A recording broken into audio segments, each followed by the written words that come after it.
Hey guys, so today I'm going to be sharing with you my top 5 underhyped books. I saw this idea on Jean Bookish Thoughts' channel, so I'm going to link her version of this video in the information bar below if you want to check it out.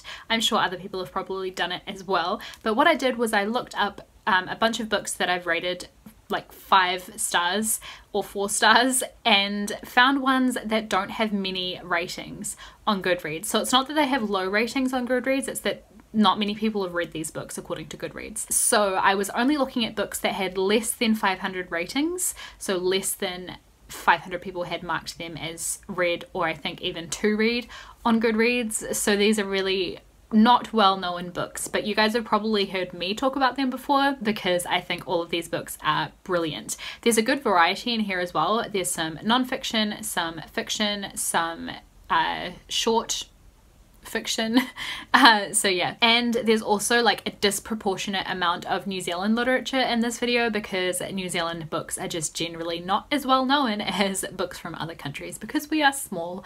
So yeah, the first book that I'm going to mention is Much Ado About Shakespeare by Donovan Bixley. This is a graphic novel. It's a non-fiction one because it's basically just about William Shakespeare and his life, and it's beautifully illustrated. I wish I had a copy to hold up in front of you. I'm gonna have to buy myself a copy at some point, but this book is beautiful. The illustrations and everything are incredible. Like, I would just be happy to sit there and look at these pictures in this book all day. It's stunning. But also the information that it shares about Shakespeare is really interesting as well. They kind of give you the basic information that if you like Google Shakespeare, it's the kind of stuff you would find, but it also gives some details that are lesser known about Shakespeare, and it gives you some information about like all of the words that he made up or words that were first recorded in his plays. I just found it fascinating, but it's also stunning, which is like an added bonus. So yeah, highly recommend this book, and it definitely hasn't gotten like as much love as it deserves. The second book on my list is the only one that's not by a New Zealand author, and that is Of Street Pie Men by Henry Mayhew. This, as you can see, is one of the Penguin Little Black classics.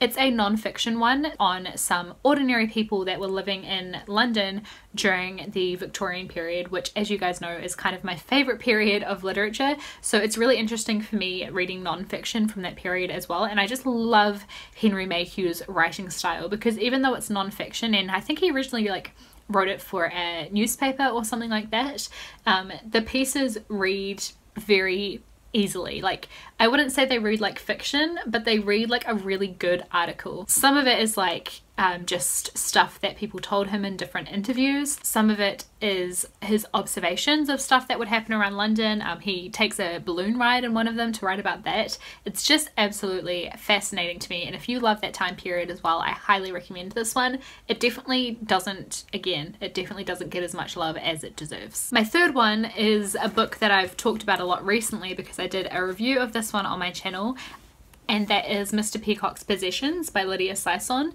This is an adult fiction novel. It's historical fiction, and it's set on an island halfway sort of between New Zealand and Samoa, and it's about a family around the time that New Zealand was getting settled, so in kind of like the late 1800s. They decide that they are going to settle on this island where no one else lives, and they're going to be the first people there. On the day that a bunch of men from the Pacific Islands come to help them with work and things like that, one of the children in the Peacock family goes missing.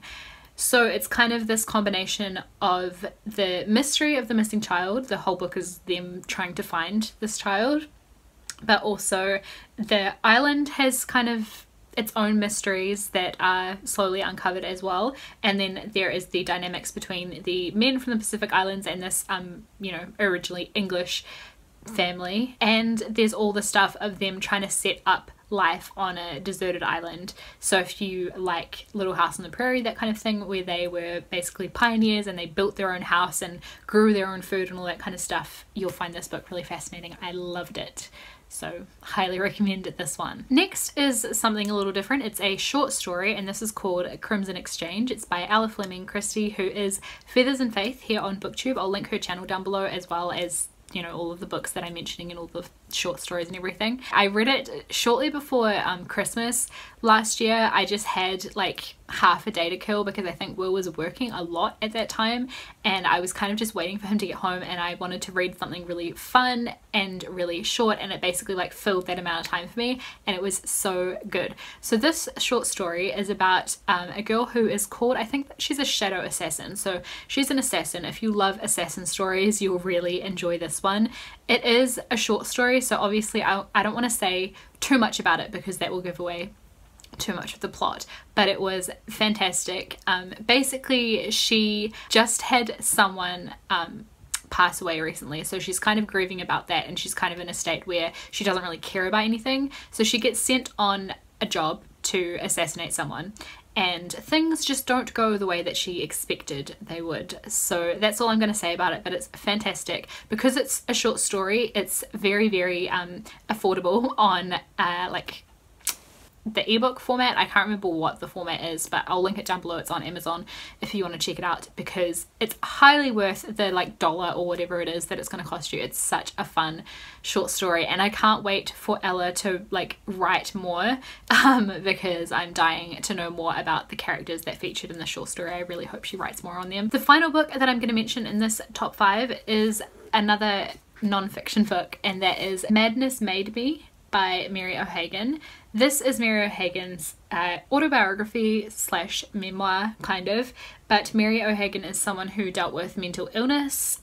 She lives in New Zealand, she's a New Zealander, and being someone who experienced mental illness herself, she actually ended up being like the High Commissioner of Mental Health in New Zealand or something like that. I can't remember exactly what her title was, but yeah, she ended up doing a lot of fantastic work for mental health within New Zealand, and a lot of that came from her experiencing these things for herself, which I think makes a huge difference. It's really interesting. She has some parts of her diaries that she kept at the time because she kind of wrote down all of her feelings and that sort of thing, but she also compares it side by side to the doctor's notes of like their observations of her at that time, and it's just very interesting because there's a huge disconnect between how she was feeling and what she was writing and their perception of her, which is kind of scary, but the overall purpose I feel of this book is to try and kind of give you a different perspective on how we can deal with mental illness. If you love autobiographies, you'll really enjoy it.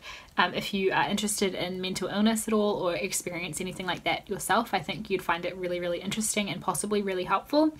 And yeah, I just love this book so much. It's fantastic. So that is it for this video. Those are my top 5 underhyped books. If you have read any of these, let me know that in the comments down below. I would love to know other people who have read these books that don't get enough attention as well, or if you're going to pick any of them up, let me know that as well, and I'll see you guys with another video in a couple days. Bye.